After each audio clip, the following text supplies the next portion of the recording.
আমি আপনাদেরকে আজকে একটা জিনিস দেখাবো। তো এটা কি জিনিস আপনারা যদি জেনে থাকেন তাহলে কমেন্টে জানাবেন। আমি এখন যাচ্ছি ওখানটাতে। তো দেখুন, আমি এখন যাচ্ছি ওখানটাতে। যদি জেনে থাকেন তাহলে কমেন্টে জানাবেন আর এটা শেয়ার করে দেবেন।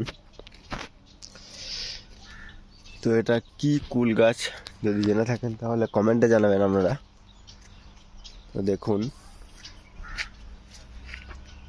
কি কুল গাছ যদি জেনে থাকেন কমেন্টে জানাবেন। অনেক কুল ধরেছে এখানে, দেখুন।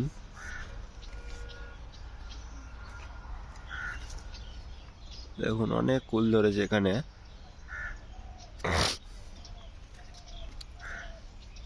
তো এর পরের ভিডিওতে আপনাদেরকে অন্য কিছু দেখানোর চেষ্টা করবো আমি। তো দেখা হচ্ছে নেক্সট ভিডিওতে। তো টাটা, বাই বাই।